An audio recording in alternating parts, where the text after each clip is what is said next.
Assalamualaikum warahmatullahi wabarakatuh. Ketemu lagi dengan saya, Herman Jambek. Kali ini saya akan membahas tentang aturan itu sama dengan menciptakan monster dalam diri. Aturan itu sama dengan menciptakan monster dalam diri. Tapi sebelumnya, seperti biasa, yuk mari kita ngopi. Ngobrol perihal iman, ngobrol perihal Islam.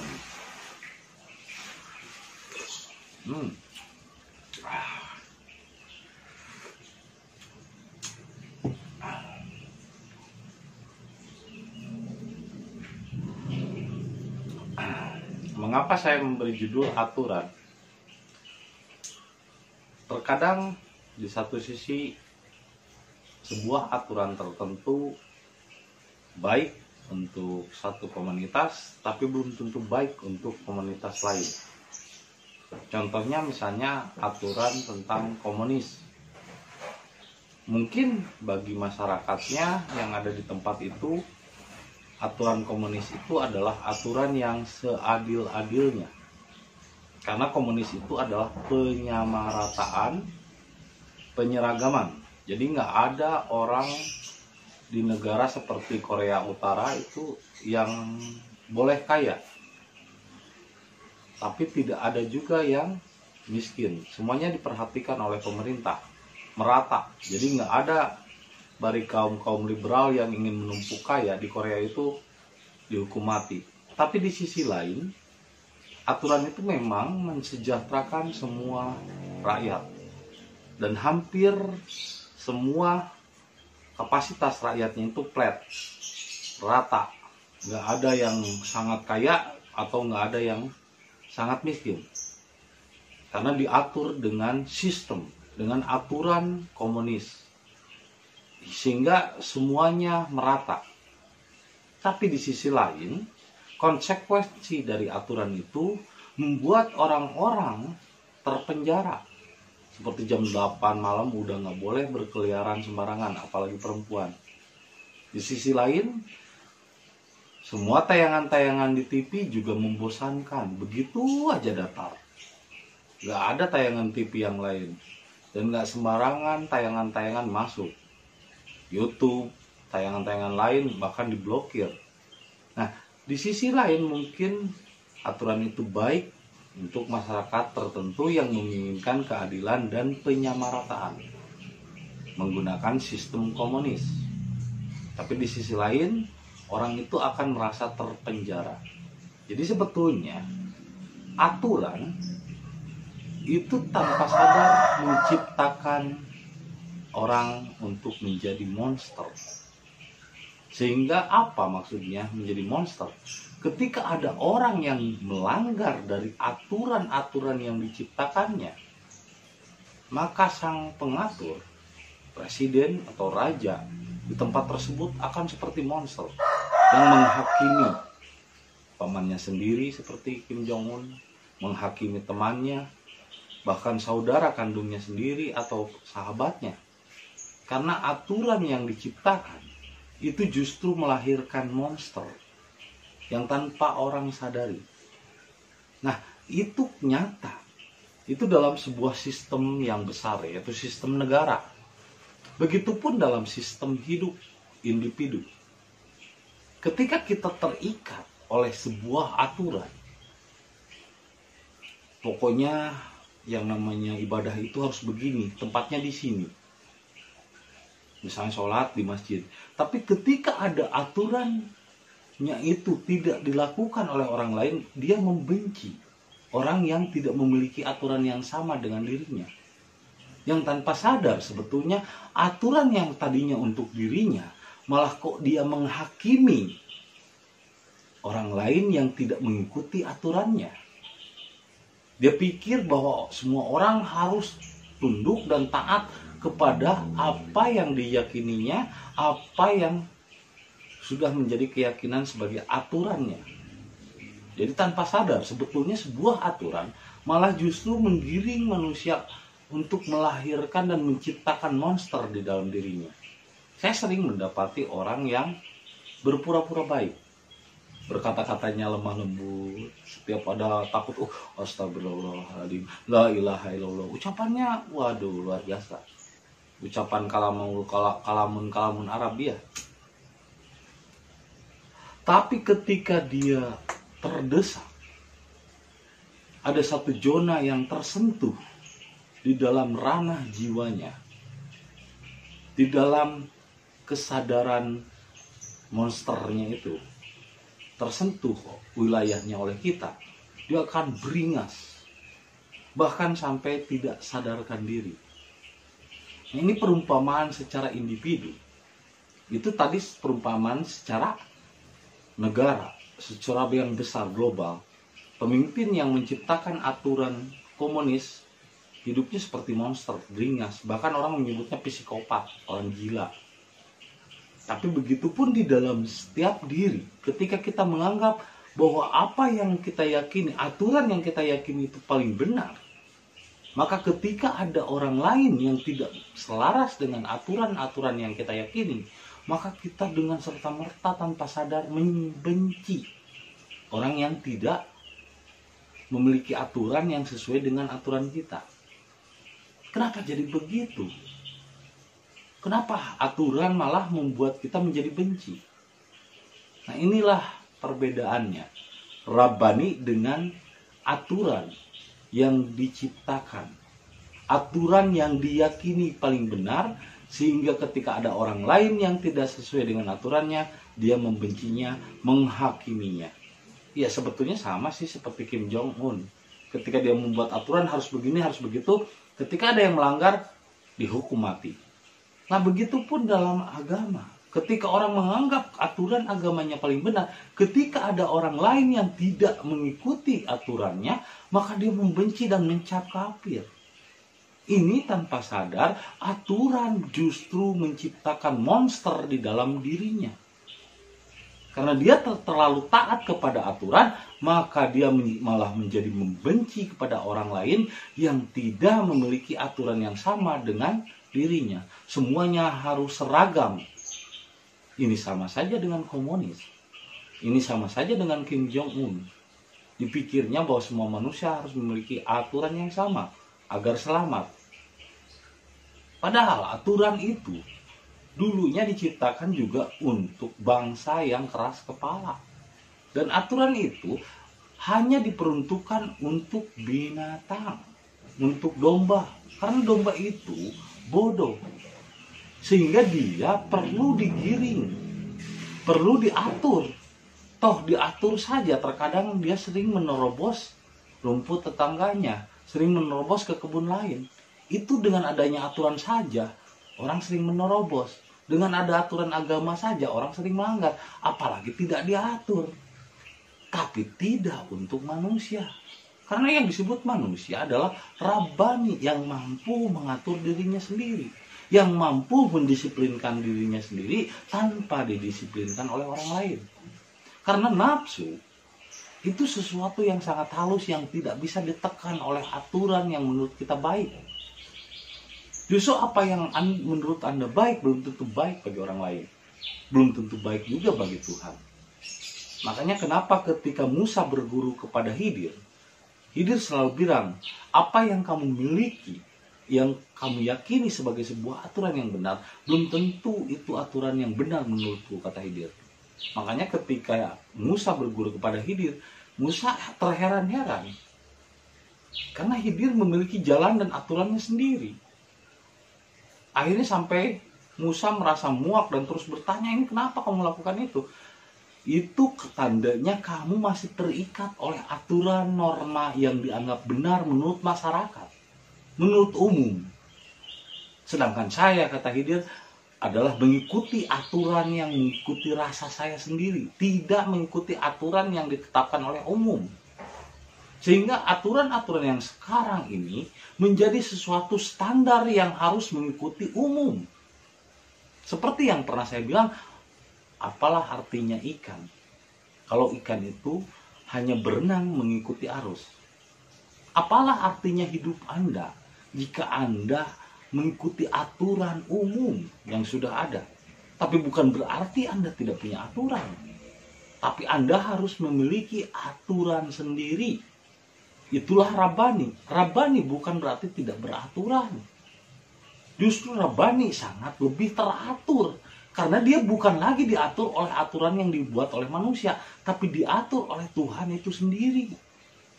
Nah, kalau seandainya nafsu dimanage, diatur menurut pikiran. Menurut pikiran aturan baik itu harus begini. Kepada setiap manusia harus tersenyum. Akhirnya dia ketika ketemu manusia, Assalamualaikum, Assalamualaikum, tersenyum. Tapi dalam hatinya, oh si itu menjelang sholat, tidak pernah sholat. Tapi dalam hatinya mengupat, mencela dan membenci. Apa itu aturan? Apa untuk seperti itu aturan itu? Akhirnya lahirlah orang-orang munafik yang memiliki kepribadian ganda. Di depan dia baik, di belakang ternyata mulutnya busuk. Banyak orang-orang seperti itu. Saya lebih suka terhadap orang mantan penjahat, mantan pelacur, mantan orang yang tidak baik, mantan orang-orang yang berdosa, tapi dia merasa bersalah, daripada orang yang merasa dirinya benar, di depan dia berpura-pura baik, di belakang hati dan pikirannya busuk, di belakang hasut, di belakang iri, siri, dengki.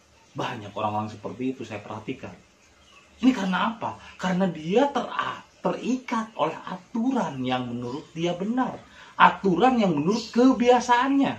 Sehingga ketika ada orang lain yang tidak sesuai dengan aturannya, maka dia membenci, menganggap kafir, menganggap murtad. Ini sama halnya dengan komunis atau Kim Jong-un.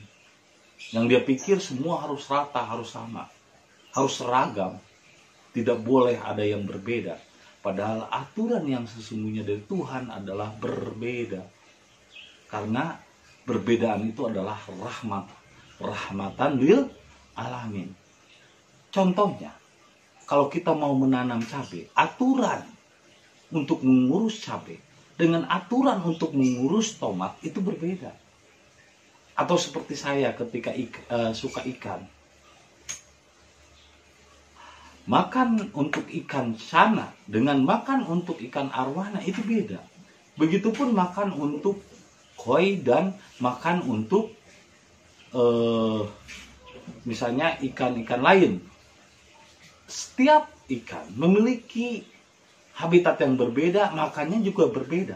Karakternya juga berbeda. Maka makanannya pun tidak sama. Aturan yang diberikan kepadanya pun tidak sama. Contohnya lovebird, saya kasih makan. Berbeda dengan makanan buat burung perkutut atau burung kutilang. Jelas makanannya pun berbeda, aturannya pun beda. Artinya, aturan itu tidak selalu harus sama. Karena aturan bagi seseorang tidak sama dengan aturan bagi orang lain. Aturan untuk tomat tidak sama dengan aturan dan takaran untuk cabai. Makanya ketika Anda berpikir semua manusia harus mengikuti aturan yang sama, tanpa sadar sebetulnya Anda telah menciptakan monster kemarahan di dalam diri Anda sendiri. Karena nafsu diatur oleh pikiran, menurut tata cara pikiran yang benar itu begini, dan semua harus seragam, tanpa sadar sebetulnya Anda sedang memenjarakan nafsu, bukan mengendalikan nafsu. Karena manusia tidak ada yang bisa mengendalikan nafsu kecuali Allah itu sendiri. Maka nafsu salah ketika diatur oleh aturan yang menurut kita benar, yang menurut kebiasaan kita. Nafsu itu harusnya diserahkan kepada Allah. Makanya disebut Islam, berserah diri. Bukan nafsu itu diatur. Ngopi dulu. Kalau nafsu diatur, dikendalikan oleh pikiran itu sendiri, itu kebodohan. Karena pikiran itu sendiri adalah nafsu. Karena pikiran itu sendiri adalah api. Ini sama saja memadamkan kebakaran dengan bensin. Itu adalah senyawa katalisator yang satu ikatan. Jadi ketika nafsu dikendalikan oleh pikiran, baik itu harus begini loh.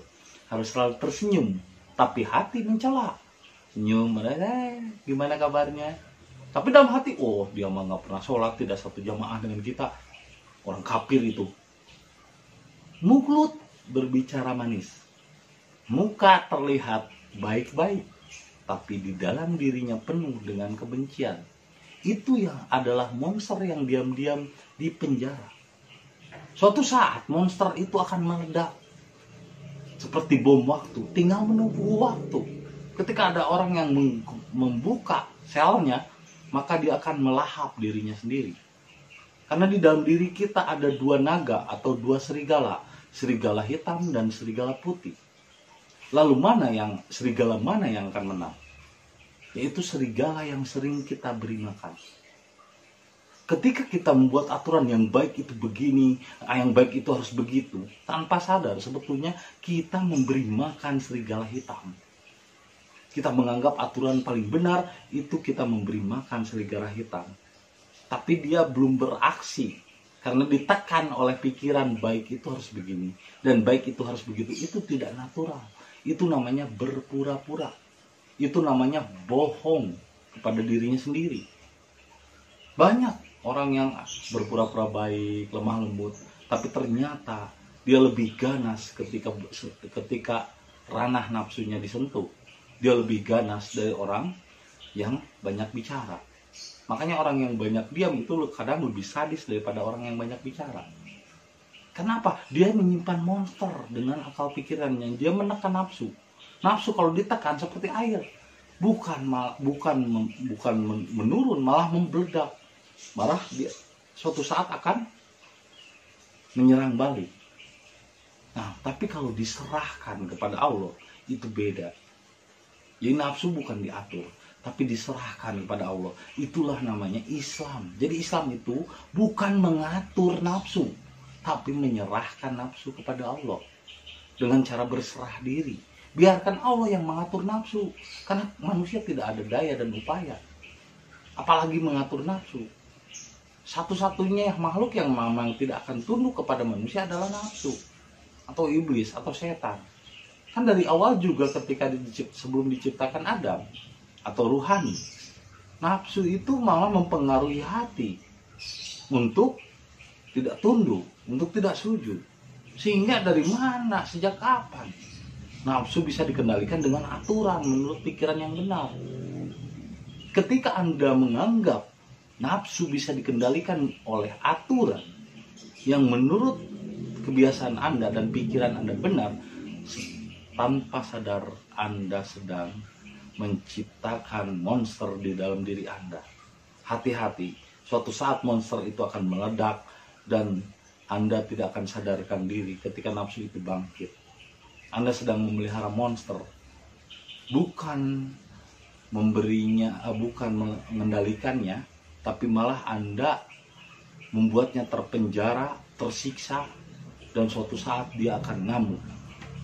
Tapi kalau diserahkan monsternya itu kepada Tuhan, diserahkan nafsunya itu kepada Allah, bukan karena aturan agama, aturan negara dan lain sebagainya, maka muncullah kesadaran diri.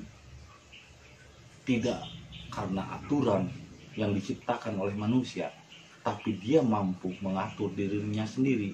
Itulah Rabban.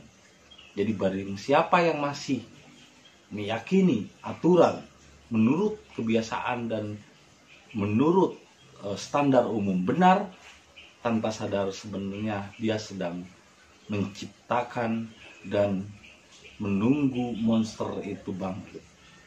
Untuk itu serahkan nafsu kepada Allah. Jangan dikendalikan menurut kebiasaan dan aturan yang menurut Anda benar, belum tentu. Aturan justru malah membuat atau menciptakan monster itu sendiri di dalam diri Anda. Dan maka saksikanlah, ini nyata, bukan ilmu hayalan atau ilmu katanya. Karena saya sudah melihat banyak bukti orang yang berpura-pura baik sebetulnya adalah orang yang sangat jahat. Hanya karena dia menekan nafsunya itu dengan aturan yang menurut dia baik. Jadi baik belum tentu benar. Ketika baiknya itu masih mengikuti standar umum dan masih mengikuti aturan umum, maka jadilah Rabbani. Terima kasih. atas kesetiaannya menonton video saya. Semoga bermanfaat dan menjadi inspirasi juga hidayah bagi kita semua. Dan saksikan video-video berikutnya. Terima kasih atas kesetiaannya. Assalamualaikum warahmatullahi wabarakatuh. Salam satu jiwa.